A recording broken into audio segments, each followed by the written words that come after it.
Carlos Alcaraz beats Novak Djokovic once again to defend his Wimbledon title and win his fourth Grand Slam. Now, this was an insane win by Carlos Alcaraz, beating Djokovic in straight sets in a Wimbledon final. Who's even done that? Andy Murray's done it, But you would say that Djokovic probably wanted it more this time because a revenge Djokovic is a very dangerous Djokovic. As we all know from last year, when Alcaraz beat him in the final, he went on that whole revenge streak of winning basically every tournament he played in because he beat Alcaraz in that epic Cincinnati final. Then he won the US Open, Paris Masters, World Tour Finals. He was on a tear at the end of 2023. And we all thought this time that this match would be just as close as last year's one. Despite Novak's knee injury, he was looking really good. He beat Musetti in straight sets in the semi-final.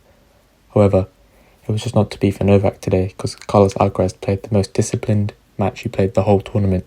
His focus level was insane in those first two sets. When Alcaraz is at his best, very few players in the world can have their say in a match when he's playing like that. And we can see when he had that break-up in the third set, had 3 championship points, the nerves completely got to him. And I'm sure everyone was worried. It was looking very similar to a certain Roger Federer's match points that he had about 5 years ago. But luckily, he showed his champion's mentality. He won his next service game to love, got the mini break in the tie break, then he lost the mini break, regained the mini break, and then won his second Wimbledon. So his tournament as a whole, was a bit confusing. As you know, he won Roland Garros, and he wasn't really supposed to win that one because he was coming in with an injury. But he came into this tournament having not been able to defend his Queen's title, losing to Jack Draper in the second match he played. And you would say that he probably was underprepared because he was partying in Ibiza after he won the French Open. So you could probably excuse that, but so you didn't really know how good his form was coming into Wimbledon. And he did struggle a little bit in the early rounds, the most notable being that third round 5-setter against Francis Tiafoe, where he really had to up his game in that 4th set tiebreak and into the 5th with some big serving, huge hitting. And he was able to get through that. Even in the first round and second round, there was that first set against Vukic, quite tricky for him. That Leal, he had to, really work hard for those first 2 sets. So he wasn't looking great. And even in the last couple of matches he played before the final, first set against Medvedev, went to tiebreak. And he was also down a break in that set. Tommy Paul, he was down a set and a break. So, that's why I really commend his discipline in the final because he wasn't really showing his full focus at the beginning of these matches. But then in the end, he played flawless tennis. But in the final, flawless tennis right from the beginning. But coupled with this, though, Novak hasn't beaten a top 10 player this year. So I'm sure if people look back at it now, they're not surprised that Carlos Alcaraz did what he did. But, Novak wasn't really testing his game against high-quality opponents, so no one really knew his true level. Like, he lost to Casper Ruud at Monte Carlo and Yannick Sinner in Australia. Those are the only other 2 top 10 players he played all year. As you could see in the previous 2 rounds, once Alcaraz got his game going against Medvedev and Paul, there's little they could say about it.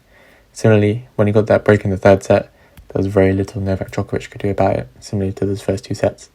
When Alcaraz is firing on all cylinders, it's dangerous for his opponent. So now with this Grand Slam win, Alcaraz has 4 Grand Slams. He's the only active player with 4 Grand Slams currently, and he surpasses Murray and Stan as well, who are both on 3. And he can really set his sights ahead now on trying to complete the calendar slam. He has, I think, 3 shots at the Australian Open of being the youngest man to complete the calendar slam. I think that's currently Rafael Nadal right now. So he has a really good chance of doing it as well. And, beating Novak twice in 2 finals really sets a statement, in the history books that Novak is unbeatable, especially in Wimbledon finals. And for someone to do it twice, it's absolutely insane. So what is this? This tournament really highlighted how strong Daniil Medvedev is mentally. Those 5 Sinner losses in a row could not have been easy.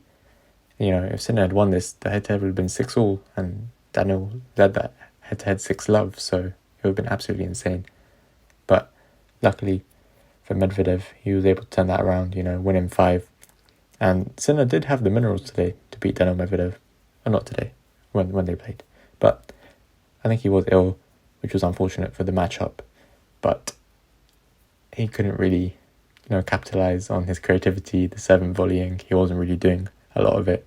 Even drop shots, he hit a lot of drop shots, but should have been more consistent, throughout 5 sets. As we saw with Carlos. Carlos never really hit the same ball twice to Medvedev. And, he can go hard into Medvedev's forehand, open up the space on the other side of the court. But Sinner wasn't really, I guess, thinking clearly. Must be because of the illness as well. But we were robbed of a better quality 5-setter that we got. Because I'd say the first set was actually a really good set. And I would say, the even though the 4th set and the 5th set weren't close, I think it was a tie break. I say both men are playing quite well still. And, we always get good rallies between those two anyway. So maybe if Sinner was healthier, it could have been a different story. And then we've got another Sinner-Alcaraz semi-final. But congrats to Medvedev on turning that head-to-head around despite losing to Alcaraz in the semi-final. He has to figure some more stuff out against Alcaraz because the US Open semi-final was not reflective of how Alcaraz can be. And I think he's really fixed his, after a close set, Alcaraz, he's really fixed that drop-off that he has, as we saw against Sinner in Beijing, Medvedev in the US Open. After a close first set, when he loses, he kind of drops his intensity, and then he got blown out in the second sets of both of those matches. But now I really think that after a close first set, as we saw today against Medvedev, he can really turn it around. Not today, on the Friday they played, but yeah. So, Alcaraz wins Wimbledon, again, 4 Grand Slams. This guy is something special. So thank you so much for watching and listening. Don't forget to subscribe. Take care and peace.